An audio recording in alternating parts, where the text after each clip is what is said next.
Mic check. Check, 1, 2. Check. Excellent.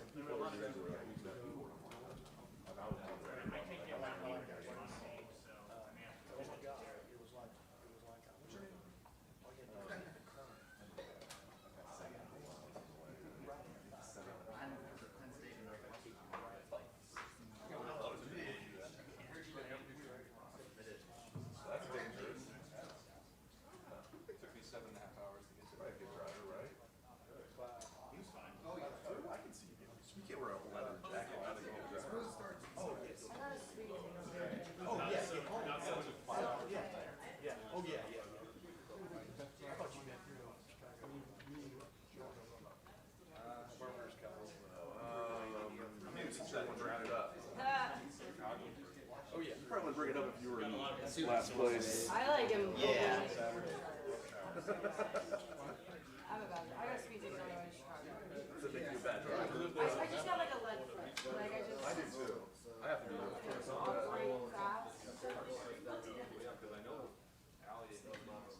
Ask him right about the matchup.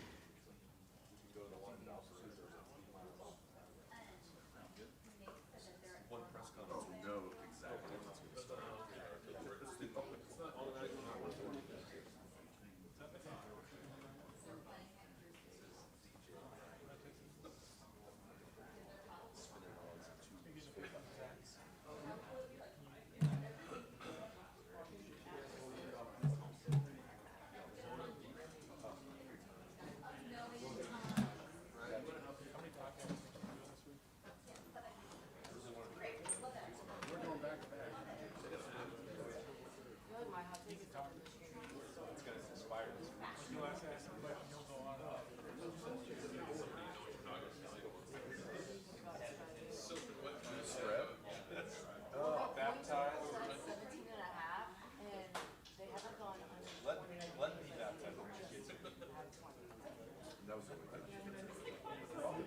I know, I haven't looked at the Christmas much yet, but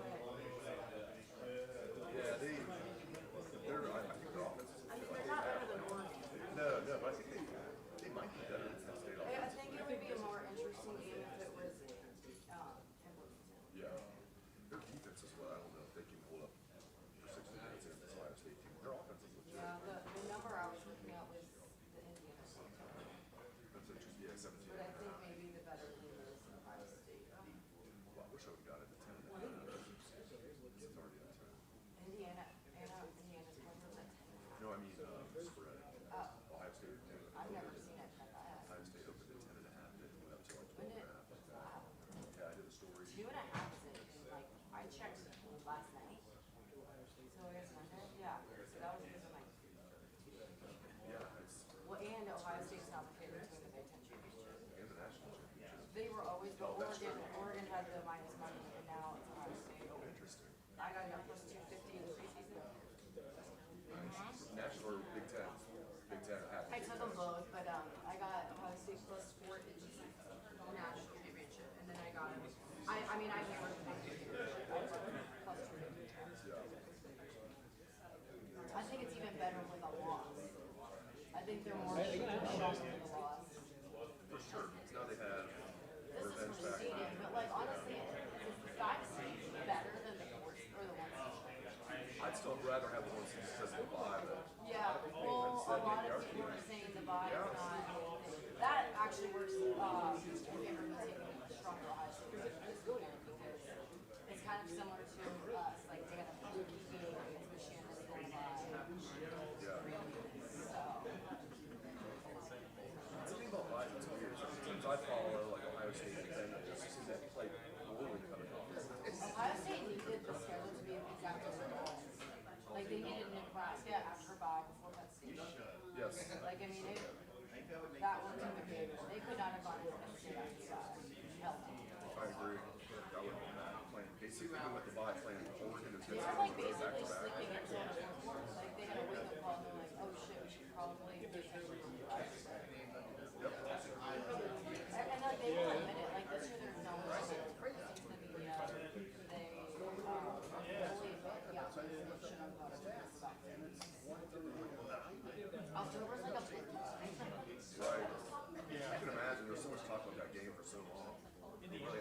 easy schedule being done. It is funny, some of my interviews with them are starting to say, I mean, we saw good Indianapolis. You gotta make sure you get there first. Let's lock that in first. Right. Oregon had the easiest path out. They only had Ohio State. It's the same with Indiana. But Indiana's game, they had to build on these ideal season, whereas Oregon gets the win and then it just goes. Almost lost to Wisconsin though. Yeah, I know. I was trying to track that. Yeah. And then the Georgia 10. I really wanted Tennessee. I kind of thought Georgia would win, but I was rooting for Tennessee. I was trying to decide who deserves to get in, Indiana or Tennessee. With 2 losses. Tennessee with 2 losses. Yeah, I didn't see any range games for Tennessee. And Penn State is actually really good too because they only have a 24 ranked team on Illinois. Yep. I think of Indiana, as long as they don't get completely destroyed, I think they're a spot. I want to see Indiana play Tennessee. Or one of those 2 teams play Tennessee. Yeah, I think probably the Ole Miss or Tennessee would probably have their way. I genuinely don't know who's the strongest. You would think Texas. But then Georgia goes to Texas. So you're right, SEC. There you go. That's All right. Hey guys, excited about a great week here, and one thing that is great about being at Ohio State is you get a chance to be around the best fans in the land, and I know that this week is going to be a huge opportunity for us to show a nation what the best damn fans in the land look like. And so talked about it on the radio show, and this is going to be that type of game where we got to be loud on third down every time they have the ball, and certainly the atmosphere is going to be tremendous. So looking forward to this week of prep and challenging our guys this week to have the best week of preparation they've had all season, and then get after it on Saturday. All right, great. Thanks, Coach. We'll open the floor up for questions. Dave Biddle, 24/7 Sports. Ryan, when you guys win the toss, are you ever tempted to take the ball first? Let's take weather out of it. Weather's neutral. Are you ever tempted to take the ball first and get some momentum? Yeah. Most coaches decide to kick off, but are you ever tempted to take the ball first? Yeah. And we try to make that decision based on the game and what's going on, but we just decided to defer last week, which allows you an opportunity to get the ball in the second half and do some good work in the middle 8. So, you think about those things going in, but we decided to defer last week. And, it's fine when you get a 3 and out. It's not fine when, you're not getting them off the field on third down and, they're kind of controlling the first quarter. So it kind of led to a slow start, but it really wasn't so much the decision as it was the execution. At tight end, how do you feel about your tight end room overall, and how close is Will to coming back? Yeah, he's gonna get out there and practice this week. We'll see how he does, and we're hoping to have him available for Saturday. And the tight end room is growing, and we're getting more and more guys out there, which is good for our team. Over to the right, Adam King, WBNS. Kind of a sidebar, but did you see the play on Jeremiah there in the Northwestern game, and did you guys turn that into the Big Ten? Yeah, we did. Well, we turned it in, and I think we're waiting to hear back. Is he doing okay? Yeah. Yep. Good to go. And then you guys the playoff starts early, almost for you. Everything is championship from here on out. How do you mentally prepare for that, knowing it could be, you hope, 6 straight games of tough competition? Yeah, you can't look at it that way. We're going to approach every game the same way, and it's going to come down to our leaders leading the way and using the experience that they've had late in the season the last few years. And I think that's one of the things about this team is that these guys have been through multiple seasons together, and so it's easy to lose focus when you're young on what's going on across the country, or what's going on in the future, what's going on in the past. The most important thing is focusing on what's going on right now. And we got a top 5 matchup right here at home, and we got everything on the line. Opportunity to go to Indy, reach our goals. So we'll talk about that in the team meeting today. But I know our guys are focused. Started on Sunday night, had a great Sunday. Those guys, we're getting some extra work in here on film yesterday, and so we have a great week of practice though. Jeremy Birmingham, the podcast. Ryan, I know last week there was a lot of discussion about the noon games and how they've been perceived around the Big Ten or around Ohio State, but from a recruiting specific standpoint, is there any frustration that it's preventing you guys from maybe getting full accounting what you want to do as a recruiting operation, or what it's costing you from guys visiting, et cetera?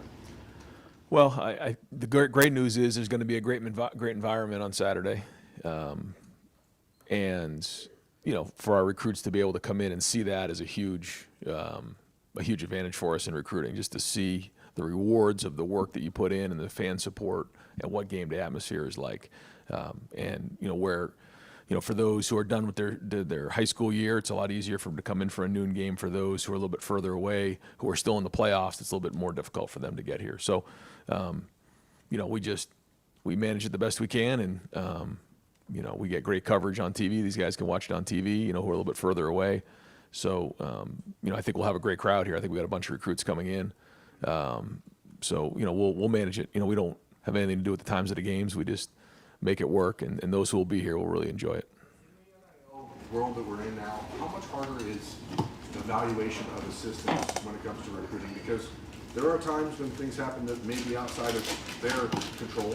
Yeah. How are you judging that, or is there a way that it's affected how you evaluate that? Well, I think at the end of the day, as an assistant coach nowadays, you have to make sure you have a room that has depth and that has production. Now, what does that look like? Well, it used to be, like you said, how many guys did you bring in the recruiting class? Now that's a little bit different. One, did you retain the guys that you recruited or were in the program the year before? Two, did you have to, look into the portal to upgrade your room? How did you create depth with the resources that you provided? And, that may be, you can't just sign all first rounders. Like in the NFL draft, you have a first round draft pick, you have a second round draft pick, you have a third round draft pick. Well, it's the same way in recruiting now. You have to, build a room accordingly, and that's the job of the assistant coaches to do that, and the position coach to make sure he's got depth. And you want to bring in guys that you can develop, because that's a big part of our culture. But sometimes you got to fill in holes, and that's each guy's job. So while it was a little bit easier to identify probably a few years ago when you were just looking at who they brought in the high school class, I think it's changing a little bit that way. Spencer Holbrook, let him enroll. Brian, the last time you guys faced a passing offense like this Indiana one, you guys had some struggles against Oregon. How confident are you that you guys have made the proper corrections, that you're ready for a challenge like this? Yeah, I think our guys have done a great job of identifying the things that early in the season we need to do a better job at, and so this will be a great challenge for them and a great test to see where we're at. I think our guys are excited to play in this game. It's a very good challenge. They have a very good team. They have good talent at the receiver position, and so I know our guys are excited for the challenge, and I think you've seen improvement in different areas, but again, this will be a great test for them. Cameron T. Robinson, the Athletic. Brian, I think that touchdown Northwestern scored was just the second touchdown you guys have given up since the Oregon game. I know Jim, after losses or even after big games, always says he has to be better as a teacher for the guys. In your time with him, what have you seen, or how can you explain who Jim is as a teacher, so that when you get into games like Northwestern or even Purdue, when you have to experiment with Jack, guys are prepared. Yeah, I think we all have ownership of what goes on, and that's all of our job to take accountability. I think when it goes the other way, you start to point fingers, then that's not very good for the culture of the team. But we all have to do that, and we have to be honest with ourselves. And even after wins like we've had the last couple of weeks, the issues are still there. We say it all the time, and being honest with each other, like, is that championship level play? And if so, enhance it. If not, you got to get it fixed. And a big part of that is teaching, like we're talking about. I mean, that's what we are as coaches. We're teachers, and the test is really the game on Saturday. And do you grade out a champion or not a grade out a champion? If you didn't grade out a champion, you got to figure out what happened, what went wrong. Where along the line did your teaching go wrong? Was it what you asked them to do? Was it the way that you train them? And so I think that's all coaches look at it that way. But when you're a coordinator and you're putting it all together, you're ultimately responsible. Andrew Gillis, Cleveland.com. Brian, obviously the next 2 weeks and maybe 3 are obviously very important for you on the field, but National Signing Day is in 2 weeks. So how are you guys kind of planning on juggling that as a staff, where it's the most important part of the season for you guys on the field? You also have to kind of deal with the circus that it is off the field. Yeah, that's end of November, early December, this time of year. It's been like this now for a few years, a little bit different, I guess, with things getting moved up, but it's just kind of what it is, you know, and you got to recruit every day, but you also have a game you got to go win. And so it's multitasking at the highest level, but we got great people in the building here that help with all of that and help with the communication. Dylan Davis, Delaware Gazette. When Will decided to come here, one of the biggest reasons that he decided to come here was because he wanted to develop into a top first and second round draft pick. When you looked at him when he got here in January as to where he is now, where has he taken the biggest step in that regard to being a better NFL prospect? I think the first thing is he's got a command on how we're trying to run our offense. I think he's got a good handle on protection, the run game.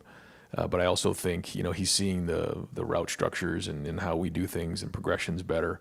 I think his footwork is timing up better with the routes. I think he's got a good handle on our receivers. He's learning, you know, more and more about third down, red zone, 2-minute. And that's really how you win games as a quarterback as you start to continue to get higher levels of football. So a big part of it is his preparation. Not that he didn't do that where he was before, but you just see it growing each week. Bill Landis, Kings of the North, and the podcast. Right, I think Emeka had 12 touches when you guys played Oregon, and I think he's had 12 in the 4 games since then.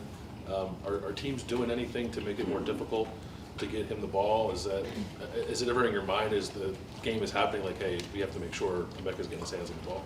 I think one of the things from this year, when you just look at the number of plays we've had, and then when you look at the number of possessions we've had, they're down, and that's because we're huddling and going a little bit slower on offense for a lot of different reasons. But when you also have a game where the end of the game is kind of getting a little bit run into the ground, and those guys aren't playing the last couple of possessions, that adds up too. So I think that plays into it. And I shared this with our team, and I probably shared this with you guys. Down the stretch with our guys, and we have a lot of really good players who want the ball in their hands. But a big part of this team here wants to win, and so we all have to be willing to sacrifice, and we have to be unselfish because we've had guys who have won awards before and had number one this, number one that, but ultimately like this team wants to win, and they have one mindset. So to me, it's not about touches, and the guys have been great about that. I think Emeka's been a great example. I think both running backs have been a great example of that. It's like I just want to do whatever I can to win the game, and those awards will come over time with a body of work. But there are going to be games where you're going to look at this, the stat sheet and not see as gaudy of numbers as maybe we've had in the past. But that's also because of the tempo, how we're running the offense now. I guess along those lines, I remember last year at Notre Dame, Emeka has a huge game for you guys. Touched the ball a lot against Oregon. He scored against Penn State this year. He does, regardless of how the season's flowing, he seems to have moments when you guys play big games. And I'm not asking you to divulge game plan here, but how much is it on the top of your mind when you're preparing for a game like this? Like, who are your guys that have showed you already that you can count on them in these situations? Yeah, we try to have a balanced attack going into every game. We try not to just focus on one player or one personnel grouping or one formation. We try to spread the ball around. Now, the coverage will dictate where the ball goes, but where we put the pieces, and I think Brian's always done a great job of that, and Chip is a big part of that as well. As where is everybody at? The ball's not just going here. It's not just going to the receiver. It's not just going to the tight ends. It's not just going to the running backs. We try to move that thing around and not just focus on one guy. We try to spread it around, and then the game is going to go where it goes. But I think our guys deserve that. I think all of our receivers who play deserve the ball. They work on the perimeter in terms of blocking. They're very productive, and it's the same thing with the tight ends and the running backs. So I think that also puts the most amount of stress on the defense when you have to defend everybody. Don Tiberi, WBNS. Coach, I don't know how many of us would have predicted a top 5 matchup with Indiana being 10-0. When you look at them, and this is a team that was 3-9 a year ago, what jumps out as you look at this football team? Yeah, I think the first thing is that I don't think their players get enough credit. I think that coaches have done a great job, and they've done a nice job this year. But the players are the ones who play, and they have good players, and they've done a nice job of changing their roster or upgrading their roster in certain areas. I think they play very hard. They are well coached. They take care of the football. They cause turnovers. They play well in special teams, and their best players play on special teams. for instance, their top running back is back there as a protector in the punt, and which does a lot of things. Like it shows that special teams are important to them, but it also makes you be aware that, hey, there's a running back back there when you're punting. So I think there's a lot of things they've done, but you can see that they've been very successful in everything they've been looking to do in terms of installing a culture, in all three phases, and so it's going to be a great challenge for our team. We're looking forward to it. Their coach is very confident. He has said some things, collision course with greatness and all this, said some things. Do you pay any attention to any of that stuff that's been said? Well, everybody has to motivate their team, and certainly when you feel like you have good players, then it certainly gives you confidence, and I think he's done a great job of instilling that. But ultimately, this is always about us, in our preparation. Every week we try to keep the same routine and focus on us. Now, you got to know your opponent. It's very, very important to know their tendencies and what they do. But in order to be consistent week in and week out, you got to keep the same routine, and that's about our routine. That's about our focus and what we need to do, and all the different core values that we believe in terms of winning games, and that'll be the same this week. Matt Murphy, 24/7 Sports. Ryan, not every game, but you guys have had times where maybe the offense starts slow, defense starts slow. I think you could say Saturday it was a little bit of both. When you have looked back at some of those slow starts on either side of the ball, do you see any common connections or things that have been pointed out to try and get those faster starts, which obviously going forward you'll need? I think we all have the same expectation that every time we touch the ball, we're going to go right down and score, and every time the defense goes out there, we're getting 3 and outs. But the truth is that we play against good teams, and they have good players, and they're going to move the ball every now and again and convert on some third downs and get some stops on defense. So that's part of the game, but we're always looking to do better in terms of our execution. If there's some different things to get thrown out at us, we have to adapt to those things and identify how teams are coming at us. But I see us, right from the jump playing hard. I see us playing physical. I see us playing with an edge, and that's got to continue this week. That's got to carry over into these big games at the end of November. But I think you're used to probably seeing more, like in the past years, again, more possessions. You're just not seeing that. So sometimes those quarters drag on a little bit, or maybe seem to go fast. I don't know how you look at it, but you look at the end of the first quarter and there's only been a couple possessions. You're like, wow, that was a fast quarter. Well, we got to get off the field on third down on defense. But when you get to stop there on the fumble, you're doing your job. So at the end of the day, it comes down to efficiency. And it comes down to a high level of execution when you're not getting as many possessions, and that's what we got to do. Do you expect, as you get into postseason, that maybe teams will speed up a little bit as they try to not, take the ball from you guys as much as possible? It'll look more like a game we're more used to. I can see that, yeah. I think it just depends on the team, depends on the matchup, depends on what the other team's looking to do. But I think everyone's going to do whatever they possibly can to win the game, whatever they think that's best, and we have to be able to win any type of those games. But ultimately, it comes down to us, and whether we're getting off the field on third down and keeping the drives going on offense and scoring touchdowns in the red area. Stephen Means, Cleveland.com. Obviously, when you're evaluating guys as recruits, learn as much as you can about a guy, but then once he gets into your program, there's maybe things that you couldn't have learned then that you know now. With Caleb, what did you think of him as a recruit? And then what's the thing that he has maybe shown you guys over the last 11 months that even when you guys were evaluating him coming out of high school, you had no idea that he was this? With Caleb in the recruiting process, you could tell at a young age, he just really loved football. And when you talked football, he was listening, and you better know what you're talking about when you get around him. That's the first thing you realize. And he comes from a football family. His brother, his dad, even mom. They know football now. So that's the first thing. And then you recognize the competitiveness. You saw it in high school. You see it now. He wants to always be involved in the games. It doesn't matter what the score is. He's bugging me about getting back in the game. It doesn't matter what the score is. Give me a shot. Give me one more series. That's just the way he's built. And it's contagious. And his energy, his passion for the game, I think, really carries over to the rest of the guys on the team. And it's infectious. IQ that he has. You see it a lot of times with quarterbacks, right? Like I think CJ was like this, where he could recount all types of stuff. Can you teach that, or is that something that is just kind of an innate trait that a kid has at his age? And it's a lot of times it's innate. The more reps you get, guys can start to get a feel for it more and more, but there's just certain things that guys have. They can see things before it happened, and that's the whole idea of anticipating as opposed to reacting. And the more preparation that you do, the more you can anticipate. He does a lot of work. He's here early in the morning. He's here late at night. He's watching the film. He's getting extra work whenever he possibly can on the field. And because of that, this is what happens. And this is not just somebody who shows up right before meetings start and goes home when the whistle blows. I mean, he's here. He's working. And that leads to that. So, there are some natural instincts there, but then there's also the hard work that gets put in behind the scenes. It doesn't just, happen. So I think it's a great example for the rest of our players and for our younger players to see somebody who puts in that type of work. Dan Hope, 11 Warriors. Indiana's done a good job of, putting pressure on opponents this year up front on their defense. Do you feel like this offensive line, the chemistry you've been able to build the last few weeks, is where it needs to be ready for this challenge? Yeah, this is going to be a great challenge for the offensive line. I know they're excited about it. It's a very good and productive, and they've like you said, put up a lot of numbers and done a great job. They're moving every snap. They're penetrating, and they do a nice job with it. So I think our guys are excited about the challenge, and the game's going to be one up front.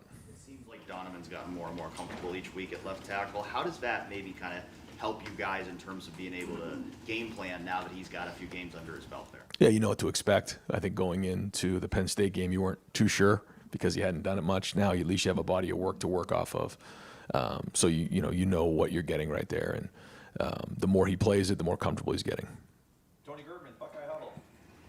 How much time is spent with Will talking about what he might see that you guys haven't seen from Indiana at all this year?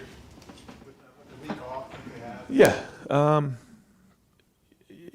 You try to do things that, he knows well, but then also have some change-ups. And, I think for him, he's got some experience under his belt. He's seen a lot of different things. So if there's things that come up, we'll make adjustments as time goes on. But the good news for him is, he's played a lot of football. This isn't his first, big game that he's been in.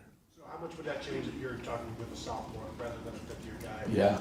Yeah, that's significant. Yeah, it is. Yeah, because you just don't have those banked reps in your mind. You haven't been through it before. And, have you ever done this before? Yes. Okay, hey, we're going to do this. Have you ever done this before? No. All right, well, that's going to take a lot of work during a week, and you only have a few days to get ready. So, that plays into the game planning part of it, I would say. Steve Hellwagon, 24/7 Sports. Hey, Coach. Curtis Rourke came from Ohio University, and he was a really good run-pass guy at OU. He had over 800 yards rushing in his career, and this year he's netted 17. Now, they played a lot of blowout games. He hasn't had to run the ball, kind of like your quarterbacks in the blowouts, you don't run them. Is that a wrinkle that in a matchup game that you guys are preparing for, that he's got that in his repertoire? Sure.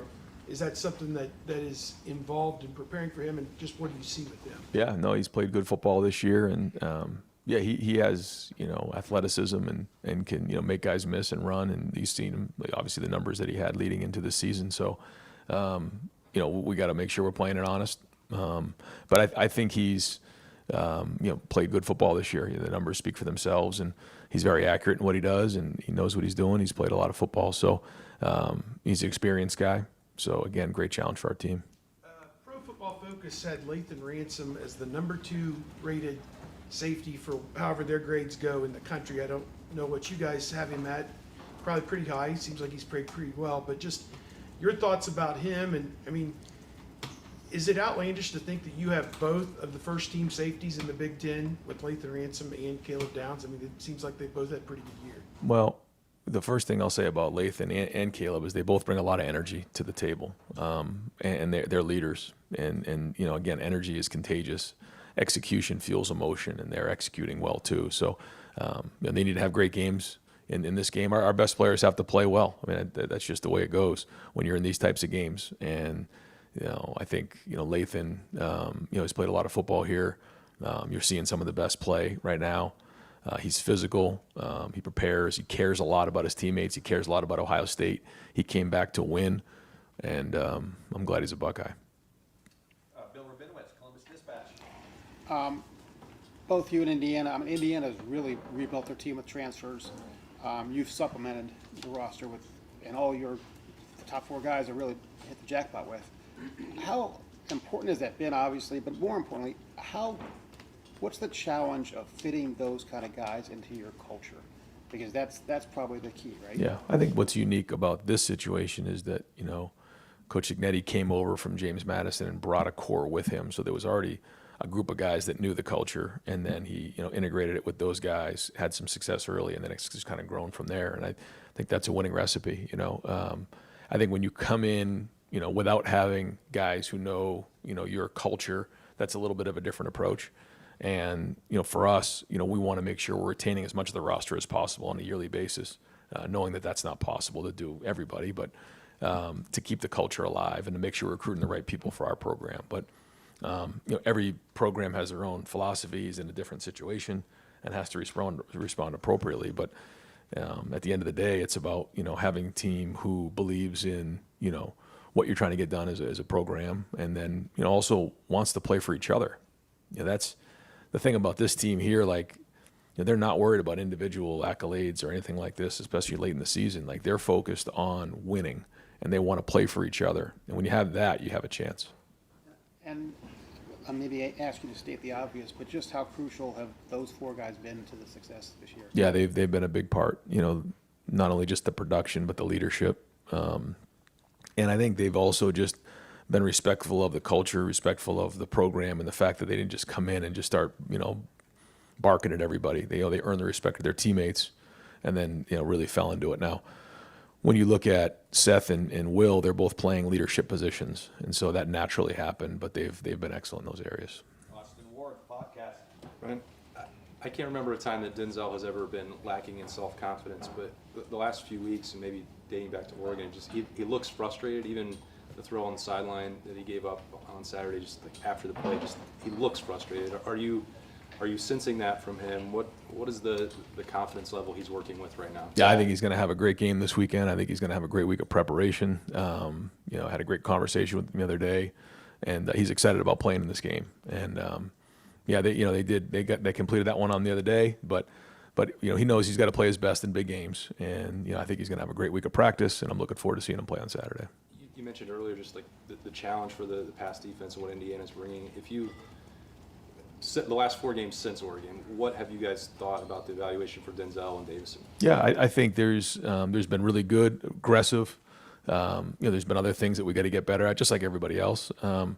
But we know we're going to get challenged out there. I mean, that's just the way it is. Especially now and in this game, they're going to challenge us on the perimeter. That's just the way it works. So, our guys got to learn from things that have gone on in the past and make those adjustments. And I know Tim and Matt and all those guys are working hard in the back end to make sure that we're giving them the best chance to do that.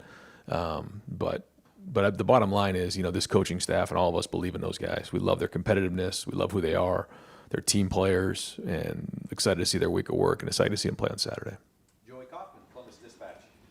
You guys have faced good receivers before this year in Oregon. Just wondering how this group of Indiana guys, their pass catchers, it seems like they got a lot of guys who've been able to score. Just the depth and the overall, they've got like 4 or 5 guys who've had multiple touchdowns this year. What makes them a good receiving corps? Yeah, they're very productive. They made a lot of plays this year, and look like they run really good routes and have good ball skills. And so we've played good receivers before, but these guys are just on par with those guys. And so again, we got to get to work this week and make sure that we have a great week of preparation so that our guys know what it's going to feel like on Saturday. But the combination of the route running, the throwing, the catching, and the way that the quarterback and the receivers work has been very productive up into this year. So again, big for our guys this week. Mr. Melton was on the unavailable list last week. Just what's his status? Yeah, he's going to practice today, and we'll kind of monitor as the week goes on. We'll wrap things up. Tim May, Letterman Row. Yeah, Ryan, how simple does it make it from a motivation standpoint? By the way, thanks, Jerry. How simple does it make from a motivation standpoint to face your team like yesterday and go, we win, we're in, winning takes care of everything? I mean, how simple does it make it in that aspect here in this last three games you want to play in the conference, including the championship game? Well, it's been like that, really since after the Oregon game. That hasn't changed. You lose any one of those games, then you're out. So that's not changed. We've always monitor, after the game's over, Saturday night, Sunday morning, what's going on across the conference. we saw, Indiana is becoming a big game. It's now a top 5 matchup. So, yeah, our guys are fired up for this one and know that this is a must-win for us. We've got to go win this game to go play in Indianapolis. And I know the team, the coaches, everybody in this building, the fans know what kind of a game this is, and we've got to bring it on Saturday. And the other thing, just 2 quickies. Number one, when you see a Dave Adolph make a play like he did, it's not just the 5-star guys, about this team. I mean, what is it that you really like about the makeup of this team from the standpoint of the guys you brought in, the guys who are have been rising through the ranks, et cetera? Do you feel like you've got that, just that cohesion you want at this point in the season? Yeah, I mean, that's kind of what we were talking about, when Byrne was asking the question about your room. There's a guy right here who, is on a roster, and he's making a difference on special teams. We need those types of guys, on the team. And, how much he gets to play at receiver, we'll see as his career goes on, but he's making a difference on special teams. That's a big deal. You think about where Xavier Johnson was in his career. He made a name for himself on special teams, then became a big player. Those guys, can make or break your team as the season goes on, and they're very critical. So, a lot of guys will talk about, the Jeremiah Smiths and the Carnell Tates, but it's these other guys that are also having a huge impact on these games. Yeah. And last thing, do you feel like you have, for want of another term, 3 primary receivers right now, like a lot of people thought you might have in this season, meaning Carnell, Jeremiah, and Emeka? And how does that, enhance your game planning, so to speak, to know that they've got to prepare for 3 guys? Because, you grew up, you had a primary receiver, I'm sure, New Hampshire. Oh, you understand what I'm saying? But, yeah, we didn't have these 3, I can tell you that. Yeah, we didn't have these 3. Yeah, I mean, it makes a big difference when it's very difficult to just double or say we're going to take this guy away when you have other guys on the other side of the ball who can do what they can do. So, and then again you have your tight ends, and I thought the throw and catch to G. Scott in the game, he was lined up on a Mike linebacker there, or I think it was the Will linebacker. They were doubling outside on Carnell.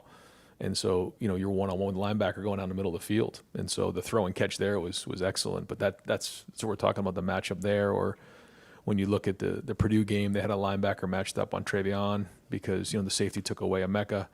So, all those things are important when you're trying to attack a defense. Yeah. Coach, thank you very much.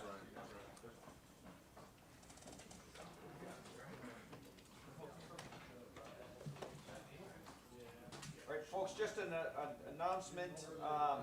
Men's soccer, our #1 ranked Big Ten regular season champions, Big Ten tournament champions, men's soccer team will have a media availability Friday at 2:15 in the Shoemaker lobby. They play a second-round NCAA. They're hosting games this week, Thursday and Sunday. They'll play Sunday against the winner of Thursday's game. So press conference Friday, 2:15 in Shoemaker. Thanks, Coach. Thanks, Mike. Hey, Jim. It seems like Indiana is one of the better teams in the country, just executing back shoulder throws, aggressive, accurate quarterback guys making contested catches.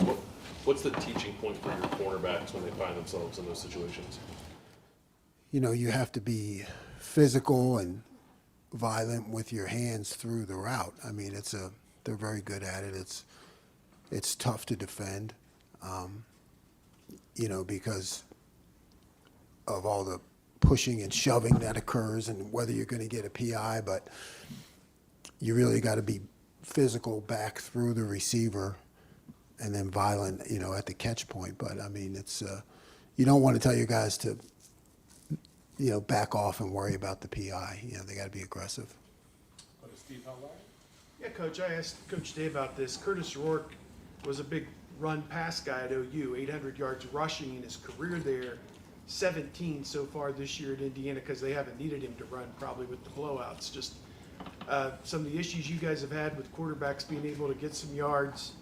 Are you guys preparing that might be part of their plan to attack you this week? I think you always got to prepare for it, right? He hasn't shown it that much, but you always have to be sound against it. And, we know we've had some issues in the past, and not really in the quarterback run game, but more the improvised scramble or quarterback draw. So, we have to work on that. What do you like about him the most, I guess, Rourke? I mean, or what do you see? extremely efficient, calm in the pocket and very efficient. Makes all the throws, gets rid of the ball quickly. In that type of offense, he's very smart and figures out, where the holes of the defense are and takes advantage. Jim, I know that you guys like Davison's physicality and what he brings on the outside, but with the penalties that they seem to happen just one a game, like, is that something that you guys have almost learned to accept with the notion that it's going to be physical and yeah, you're probably going to get one a game? No, I mean, you don't ever accept it. You just keep coaching, and you keep coaching him on technique and without limiting his aggressiveness. But you don't ever accept the penalties and just say, "Oh, we're going to get one." But you keep coaching him, and go through the clips, and just tell him where he can get better. CJ Hicks got in on a couple plays late in the game, rushing off the edge. You've said before that you wanted to keep him at linebacker, but when you see him make plays like that, do you think at all about kind of changing his role and making him more of an edge rusher? Always. I mean, CJ has that talent and that skill. So I think his future is going to involve a lot more of that. Right here in front row, Joey Coughlin. Jim, with Davison, the way he plays, that physical style, I know there's times with the pass interference. Have you kind of coached the player like that, where you have a play, like you have the pass interference call, but then you have the play like Penn State? I mean, just such a kind of a wide spectrum. What's like coaching that, or just have you had a player like that? Yeah, he's different. He's different.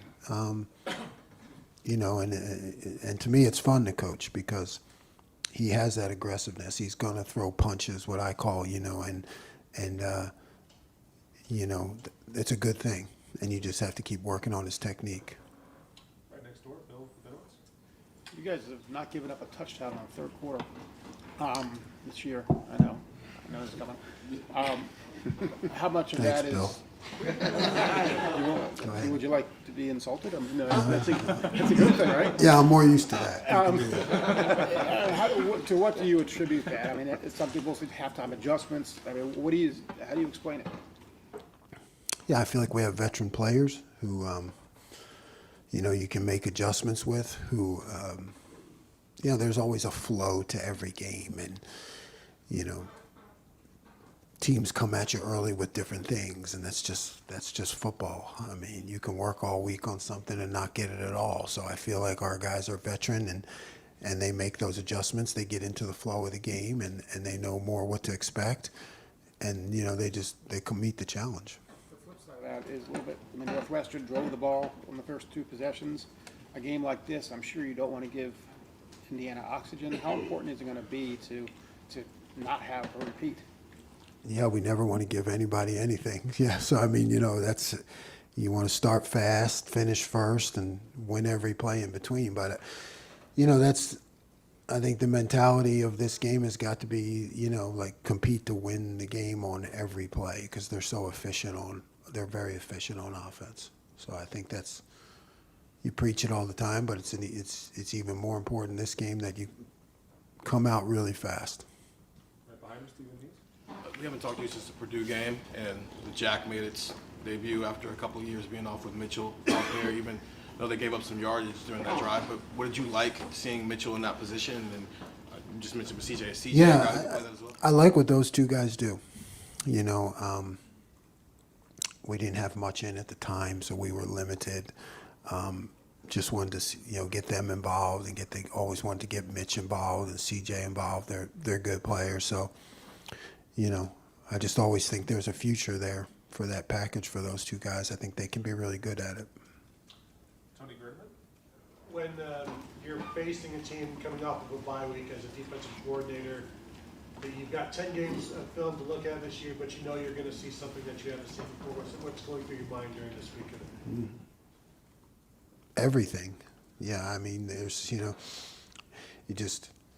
you just keep mulling it over mentally, and then, that's my process is you take all these things and exponentially all the things that can happen, and you just keep trying to weaning it down to something that's manageable for the players. Like I don't want the players in my head thinking what I'm thinking, so it's kind of like, okay, I just keep thinking about all these different possibilities and looking at the video, but when you present to the players, it's gotta be manageable, so. Jim, I know it's like unbecoming to complain about officiating, but at some point, do you guys get frustrated or ask an official what it takes to get a holding call against your defensive line? No, I don't ask that. Yeah, it's not. I don't know that it's unbecoming. It's just, it's just pointless. It's just pointless. Spend your time thinking about something else. Have you felt like Denzel has been frustrated at all over the last few weeks? No, I don't think so. I think Denzel's level-headed. He practices and plays goes through meetings like a professional, and you see very little change in his demeanor no matter what happens, and that's the sign of a good player because he's just going to keep competing. We'll wrap it up with Tim. Yeah, Jim, I'm just wondering, do you feel like you're wringing out, so to speak, the depth chart right now with the guys you're playing? There seems to be a pretty good mix of guys going in, et cetera. And could you just name a couple of guys that have really stepped up? But mainly, do you feel really good pretty much with everybody you throw into a game when the game's basically in the crux? Yeah, I do. I think guys who come in who do well, like, Caden Curry, KJ, I mean, those guys, they do a lot, coming in at end.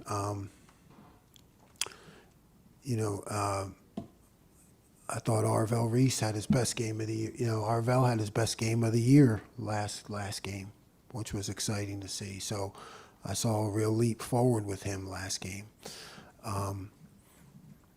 And we haven't been able to get them in much, but I like what Malik and Jalen McLean have been doing at safety. I really do. When they get their chance, they've been showing up. So I've been happy with those two. And really quick, you didn't announce this, but has Jordan Hancock been activated? You understand what I'm saying? But he seems to be a lot of places, different times of the game and stuff. What do you like about just the way he's come on? Yeah, he's got the abilities, to be he's become more of a run fitter, blitzer with the man coverage skills. So he has those skills of a corner and has been more actively involved in the front in different places. So I think he's got all the tools that you look for in a safety, in that he can cover a slot and do other things too. Thanks, Coach. Thanks, Jim.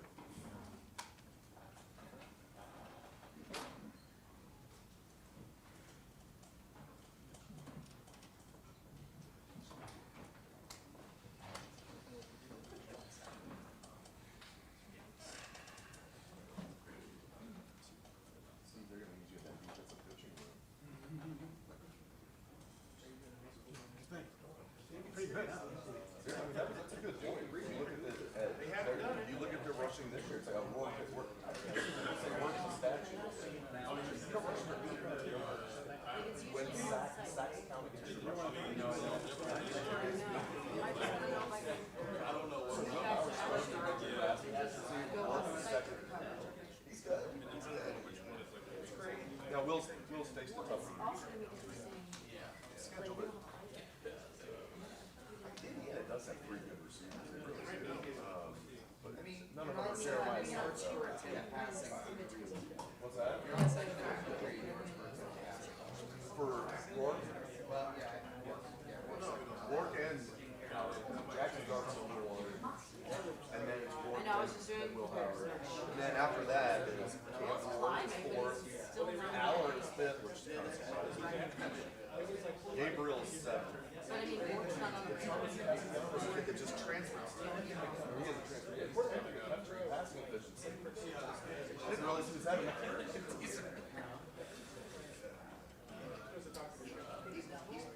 Dave, he's not putting on that PC headset again. I wonder how tempted. No, he probably is.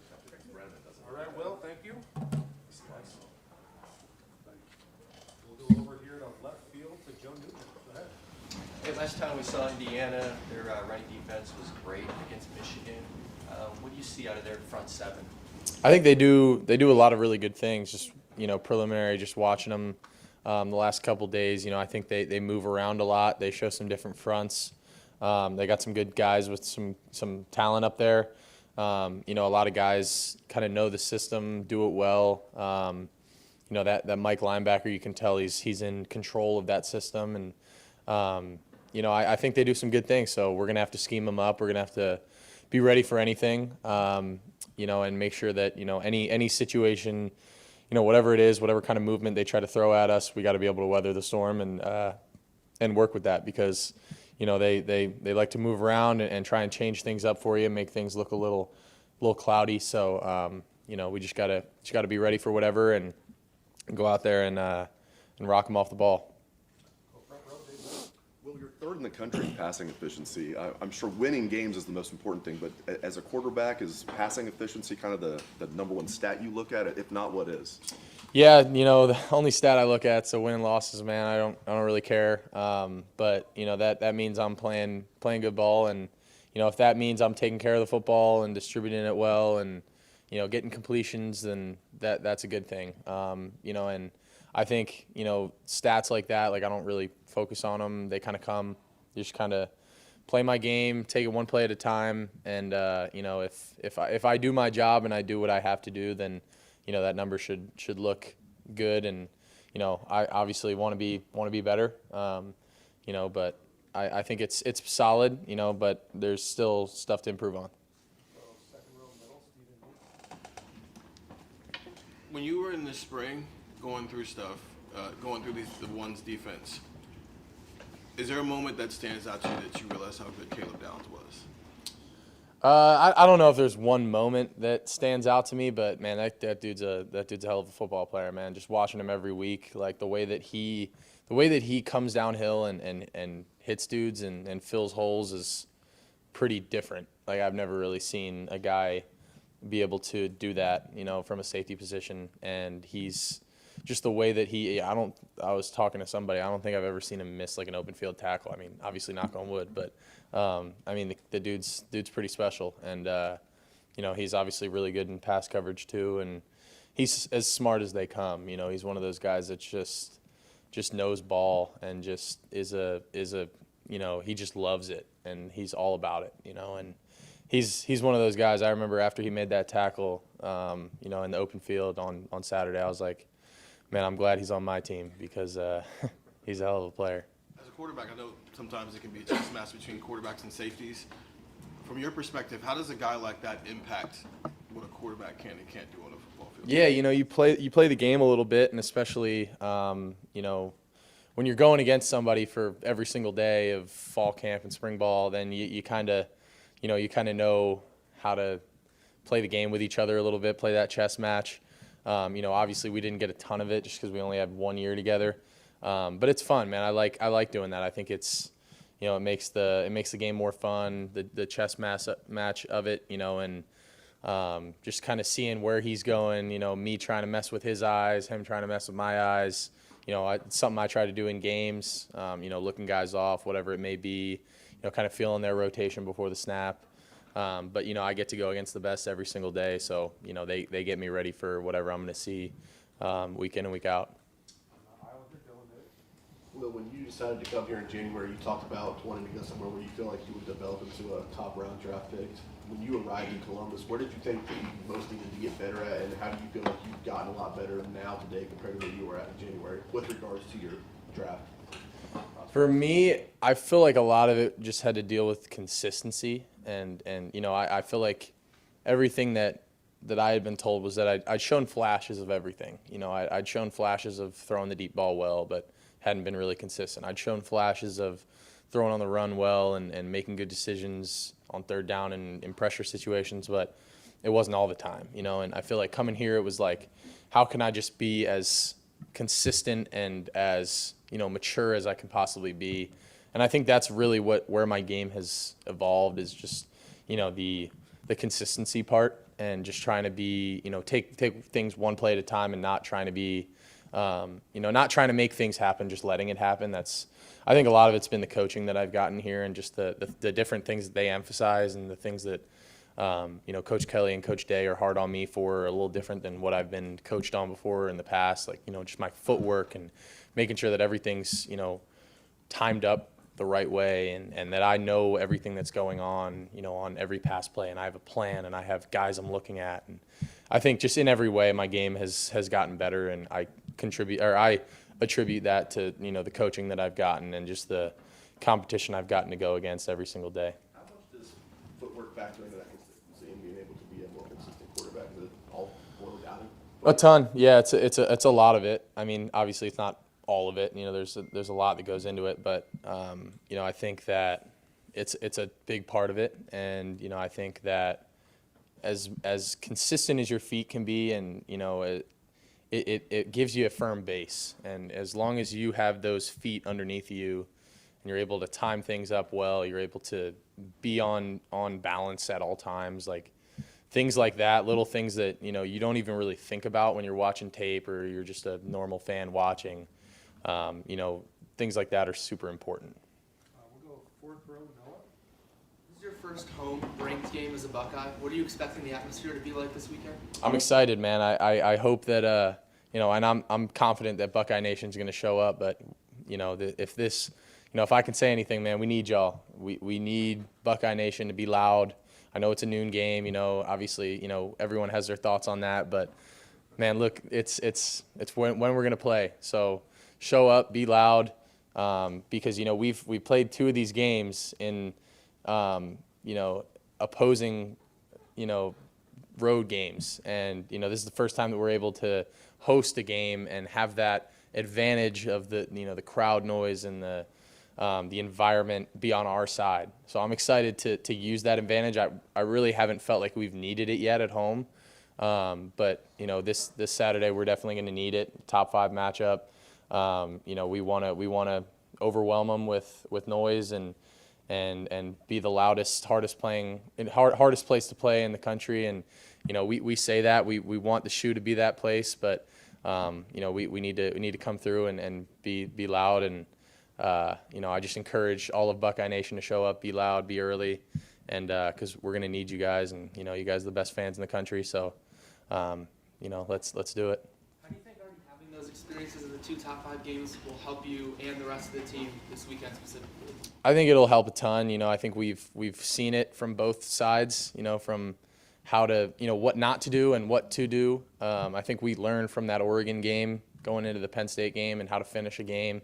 But I feel confident that we've seen it, we've done it. We've been in these big games. I've played in a lot of them myself. And this year this team is seasoned. I think we played in 2 of these games now, and this is another big matchup game. But what we say is it all boils down. It can come down to one play, and we gotta be ready for whatever. Gotta have a great week of preparation and just let everything take care of itself. When you look at this offensive line, they've had a few games now to play where they are. How do you think they're meshing in your eyes? How are you connecting with it now, and moving forward, how ready is that unit for this match? I think they're doing a hell of a job, man. I couldn't say enough good things about them. I really don't think they've skipped a beat. Everyone's talking about how different it is and how that we're shuffling guys around, but to me it's the same group, man. It's the same group of O-linemen. Maybe it's a new face here and there. Carson's playing guard now. Donnie's playing tackle. But Carson's played a ton of football. Donnie's played a ton of football. Yeah, they've had to adapt to their new roles. But I never skipped a beat with those guys, man.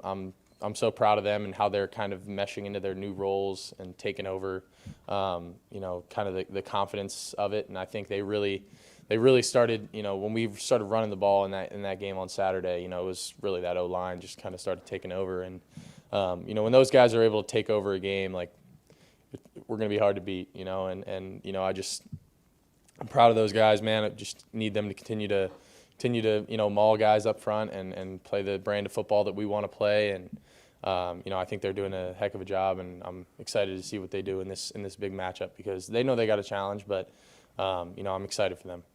Cameron T. Robinson. Well, kind of going back to the consistency you were talking about, from whether it's the work you did in the offseason with Jeff Christensen or the time you put in with Coach Day and Coach Kelly, how much more confident of a passer from all three levels do you feel like you are from maybe where you were when you came in here or before you started working with Jeff? Yeah, I feel a ton more confident, man, just overall. I feel like I've really settled into this offense, and, I got guys around me that make plays and make my job easy. Taking, there were a couple times I took check downs that went for 8 to 20 yards on Saturday, and when you're able to do that, it's just keeps us on track. And I think that's been one of my biggest things, is that I've gotten better at taking check downs and handing the ball on RPOs and not trying to force things, and just kind of, saying, all right, it wasn't there then, next play, and we'll come back and run it again if we want to hit the deep shot, but just kind of being, caught, I want to say, like, picking and choosing when to take those shots and when to, when to kind of hold it back. But I think at the same time, just with the work I've put in, and in terms of my mechanics and in terms of my footwork, I just feel like, I don't really think about making those throws anymore. I just kind of make them, and it just kind of happens, When you talk about those mechanics, how much did working with Jeff help even just tweak some of the small things that maybe you were doing at Kansas State that you maybe aren't doing here? Yeah, it helped a bunch, and he's my mechanics guy. He helps me, with any little tweak I need. Different things I need during the week. I'll call him if I need anything. But he's been great. He's given me little tidbits here and there, and he's gotten me to a point where I just feel really confident ripping the ball and throwing it, and I don't feel like I have to do anything special. I can just kind of let it happen and trust my mechanics and my training, and a lot of credit to those people that have helped me get there. Well, I know you're not scouting Indiana's offense all that much, but just curious what your thoughts are on Curtis Rourke, their quarterback. He's just a really efficient guy as well. Like, you guys are like basically at the top of the charts in terms of efficiency. Just curious, as like a fellow passer, if you've seen highlights of him or watched him, just what do you think of this season? Yeah, I haven't watched him a ton. I knew he was a great player coming out of Ohio. I know Will Kazmarek played with him there. And has nothing but good things to say about him. I haven't got to watch him all that much, but just looking at his stats, it seems like he's been really efficient, really smart with the football. Does some good things. So I know our defense is ready for the challenge, and they know they're going to have to be disciplined. And I know Curtis, he's good at taking the checkdowns too, and he's a smart player, and he does what he has to do to keep the chains moving. So as much as we can on defense, we're going to have to stop them on third downs and keep the ball in our hands and not let them, control the possession, too much, because I think that's something they'd want to do. But I haven't watched him a ton, but got a lot of respect for him and what he does. Stay in the front row, Austin Ward. What did you think your best throw on Saturday was?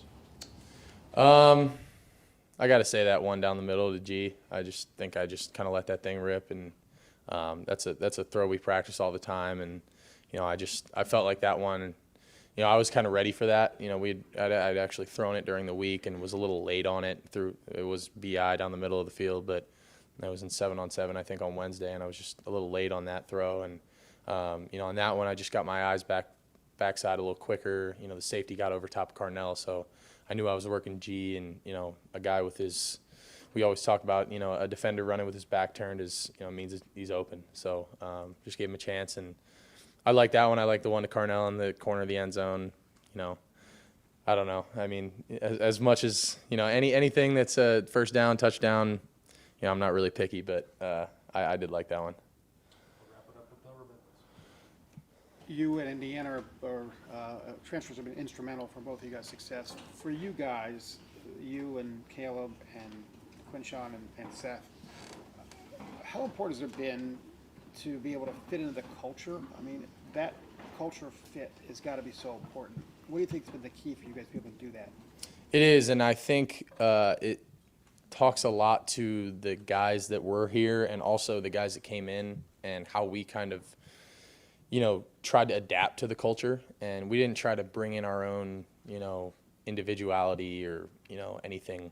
I think a lot of us kind of dropped our feelings at the door and said, all right, we want to be a part of this, let's do it. And, none of us came in with any, real egos or anything like that. I think it was just, you kind of drop your ego at the door and you say, hey, I want to be a part of this and I want to do this the way that we're doing it. And, I think Coach Mick has a lot to do with that and shaping the culture of this team. And I think the work that we put in the offseason, in the winter, the summer, all the stuff that we did, the mat drills and all that stuff, like that just shaped us and kind of brought us closer together and made me feel closer to my teammates here. And, when you go through stuff like that, I think we had one of the hardest, off seasons that we've had here, and probably in my career, probably one of my hardest off seasons. When you come in and you got a culture that's so defined already, and you got guys that are, so invested in it, like Jack Sawyer and guys like JT that have been here for years, and G. Scott and Trey and Mech and all these guys, I could go on. And, they've cemented this culture, and we came in and we said, we want to be a part of this. However it is, and we respect the way that we do things around here. And I think it speaks a lot to the character of the guys that came in and also to the guys that, were here and established this culture. You're playing another team, another week that's coming off an off week, another extra week of preparation. How different is it facing a defense that has had that week to add new things? Have you noticed a significant difference? Not really, no. I mean, yeah, they have an extra week, but that's not something we can control. So, if they want to show something new, they can. And, we as the Buckeyes have kind of gotten used to that. I feel like, we kind of see something new every week from guys. They don't want to play us straight up. They don't like to, just show us the same stuff that they've been showing every year. We understand we're the Buckeyes. We may get some different looks, and that's just the part of, being here and playing and being a part of this. So, I think we're just going to have to go out there and see how they're going to play us. And really those first couple drives are big, and seeing, how they kind of want to go about this game and whatnot, and what pressures they're going to bring, how they want to play us, and go from there. All right, well, thank you. Thank you guys. Go Bucks.